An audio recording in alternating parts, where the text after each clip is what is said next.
तीन दामाद की सास पार्ट 2। अब तक आपने सुना कि कावेरी जी अपनी तीनों बेटियों ईशा, मोहिनी और सुहाना की शादी तीन घर जमाई लड़कों के साथ करवा देती है। उन्हें लगता है कि ये लड़के शायद घर का कामकाज संभाल लेंगे, लेकिन उनके तीनों घर जमाई बहुत आलसी थे। वो नौकरी भी नहीं करते थे और बाहर का काम भी नहीं। कावेरी जी ने अपनी बेटियों से कहा कि वो प्रेगनेंसी का बहाना बनाकर अपने पतियों को सबक सिखाए। अब सुनिए आगे। मम्मी, आपने जैसा कहा था हमने वैसा ही किया, लेकिन देखिए ना, विवेक का हाल तो वैसा का वैसा ही है। घर में ना सुबह का नाश्ता बनता है और ना खाना। नौकरी पर जाने की बात करूं तो खाने को दौड़ते हैं मुझे। हाँ मम्मी, मैंने भी सुमित को कितनी बार कहा कि अगर नौकरी नहीं करनी तो कोई छोटी सी दुकान ही खोल लो। घर का खर्चा कैसे चलेगा? देखो दोपहर के 12 बजने आए और जनाब अभी तक सो रहे हैं। हाँ मम्मी, ईशा और सुहाना ठीक कहती हैं। अविनाश का भी यही हाल है। जब मैंने अपनी प्रेगनेंसी के बारे में कहा तो मुझसे कहने लगा, अरे दूसरी लड़कियां तो 9-9 महीने तक नौकरी करती है, बस डिलीवरी के टाइम छुट्टी लेती है। मोहिनी, तुम भी नौकरी करो। अब मुझे कहाँ नौकरी मिलेगी? मम्मी बताओ, अब मैं क्या करूँ? हे भगवान, क्या सोचकर घर जमाई दामाद लाई थी मैं कि मेरी बेटियां मेरे पास रहेंगी और खुश रहेंगी, लेकिन इन आलसी दामादों ने तो हमारी जिंदगी को भी प्रॉब्लम में डाल दिया है। मैं तो कहती हूँ मम्मी, हम लोग वापस अपनी जॉब पर जाना शुरू कर देते हैं। बता देते हैं इन लोगों को कि हमने प्रेगनेंसी का बहाना किया है। नहीं नहीं बेटा, ऐसी गलती भी मत करना। अगर तुमने ऐसा किया तो इन तीनों की आदत और खराब हो जाएगी। अरे आज नहीं तो कल कभी तो तुम प्रेग्नेंट होगी, तब वापस यही प्रॉब्लम आएगी। तब क्या करोगी तुम तीनों? हाँ मम्मी, आपकी बात तो बिल्कुल सही है। इन लोगों को तो सुधारना ही पड़ेगा। लेकिन कैसे? अपने बच्चों के आने की खबर सुनकर भी इन लोगों पर कोई असर नहीं हो रहा। पैसे कमाने के लिए घर से बाहर निकलना ही नहीं चाहते ये तीनों। अब मेरे दिमाग में एक प्लान आया है। तुम तीनों चिंता मत करो, उन तीनों को बुलाओ, फिर मैं बात करती हूँ। थोड़ी देर बाद कावेरी जी अपने तीनों दामादों को सामने बुलाकर अपनी बात कहना शुरू करती हैं। अविनाश, सुमित और विवेक, देखो बेटा, मैं ना तुम तीनों से बड़ा प्यार करती हूँ, इसीलिए तो तुम्हें घर जमाई बना कर रखा है मैंने। अरे मम्मी जी, सीधे सीधे कहिए ना, क्या बात है? प्यार तो हम भी आपको बहुत करते हैं। अरे मम्मी जी, आपकी इज्जत भी बहुत करते हैं। अरे भाई, आपके जैसी सास और कमाने वाली बीवी सबको मिलती है क्या? हाँ मम्मी, विवेक और सुमित ठीक कह रहे हैं। आपकी बेटी से शादी करके मेरी तो जिंदगी ही अच्छी हो गई है। जानती हूँ मैं, और ये भी जानती हूँ कि तुम तीनों अपने अपनी बीवियों से बहुत प्यार करते हो। बेटा, बात ऐसी है कि हमारे कुल गुरु ने कहा है कि प्रेग्नेंट होने के बाद मेरी तीनों बेटियां शुरू के 4 महीने हमारे गांव में जाकर रहेगी, जहां मेरे चाचा जी रहते हैं। अरे लेकिन क्यों मम्मी, गांव में जाकर रहने की क्या ज़रूरत है इन तीनों को? वो क्या है ना बेटा, हमारे परिवार को एक श्राप है। अगर मेरी बेटियों ने यहाँ पर बच्चा पैदा करने की कोशिश की तो उनके बच्चों को कुछ भी हो सकता है। इसलिए अब से लेकर 4 महीने पूरे होने तक इन्हें गांव वाले घर में रहना पड़ेगा। हाँ, तो इसमें प्रॉब्लम क्या है मम्मी जी? हम भी वहाँ जाकर रहेंगे, पिकनिक मनाएंगे।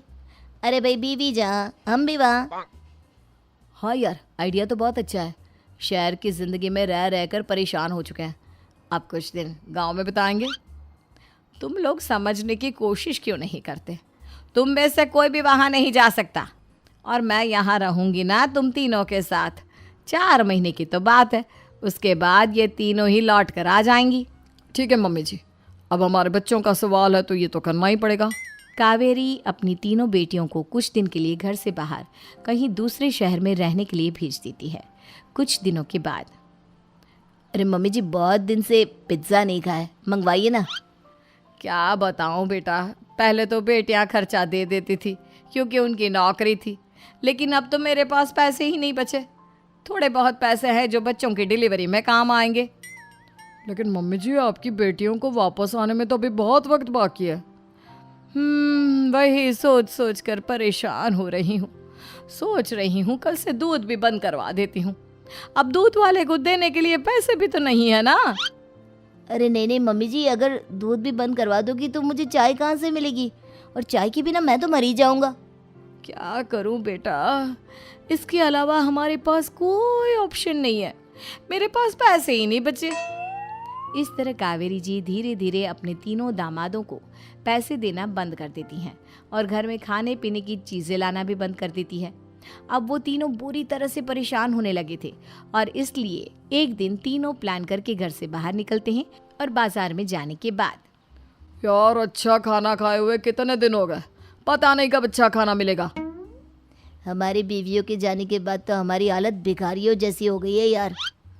कुछ भी हो, मुझे तो आज पिज्ज़ा खाना ही खाना है। जेब में 1 रुपया नहीं और पिज्ज़ा खाएगा, कहाँ से आएंगे पैसे? अरे देख वहाँ सामने बोर्ड पर क्या लिखा हुआ है, कंप्यूटर पर काम करने के लिए एक आदमी की आवश्यकता है। भाई मैं तो जा रहा हूँ, काम करूँगा और शाम तक पैसे लाकर आराम से पिज्ज़ा खाऊंगा। जा जा, तुझे कोई काम नहीं देने वाला, हम तो घर जा रहे हैं। चल भाई सुमित। सुमित और अविनाश वहाँ से चले जाते हैं और विवेक उस कंप्यूटर शॉप पर सारा दिन काम करके 5,000 रुपये कमा कर घर लौट कर आता है और अपने खाने के लिए अच्छी अच्छी चीज़ें भी लेकर आता है। ये देखकर विवेक और सुमित के दिल में भी कुछ पैसे कमाने की इच्छा जागती है। अरे सुबह सुबह कहाँ चल दी है तुम? मम्मी जी एक बहुत अच्छी जगह मिली है, कंप्यूटर पर काम करने के 5,000 मिले थे कल मुझे। अगर रोज़ काम करूँगा तो पूरे 40,000 की तनख्वाह। अरे वाह, ये तो बहुत अच्छी बात है दामाद जी, आपको जाना ही चाहिए। सुमित और अविनाश विवेक को इस तरह तरक्की करते देखकर परेशान हो जाते हैं और वो दोनों भी काम की तलाश में निकल पड़ते हैं। धीरे धीरे उन दोनों को भी काम मिल जाता है। अब कावेरी के तीनों दामाद छोटी मोटी नौकरी करके अच्छा पैसा कमाने लगे थे। एक दिन कावेरी उन्हें अपने पास बुलाती हैं। अरे वाह, विवेक 40,000 कमा लेता है, अविनाश 60,000 और सुमित तुम भी 40,000 के आसपास कमा ही लेते हो। कुल मिलाकर तुम अच्छे खासे पैसे कमा रहे हो बेटा। हाँ मम्मी जी, बहुत मज़ा आता है जब महीने के एंड में मोटी रकम हाथ में आती है। पूछिए मत मम्मी जी, घर में रहकर रोटी बना बना कर औरतों जैसा महसूस होने लगा था मुझे तो। हाँ बेटा, तुम तीनों की बात तो बिल्कुल ठीक है और जानते हो अब तुम तीनों की पत्नियां भी वापस लौट कर आने वाली है। लेकिन मम्मी जी अभी तो उन्हें गए सिर्फ 2 महीने हुए हैं, आपने तो कहा था वो 4 महीने के बाद लौट कर आएंगी। ऐसा कुछ नहीं है बेटा, मैं सिर्फ तुम तीनों को सबक सिखाना चाहती थी कि आदमी घर में बैठकर बीवी की कमाई खाता हुआ अच्छा नहीं लगता। इस दुनिया में हर इंसान को मेहनत करनी चाहिए, काम करना चाहिए, चाहे वो औरत हो या आदमी, ताकि अपने परिवार को संभाल सके। कावेरी की बात सुनकर उन तीनों को अपनी गलती का एहसास होता है और कावेरी उन्हें सच बता देती है कि ईशा, सुहाना और मोहिनी शहर में ही कहीं दूसरी जगह रह रहे थे। शाम के वक्त उन तीनों की पत्नियां लौट कर आ जाती है और कावेरी जी का परिवार एक खुशहाल परिवार की तरह रहने लगता है।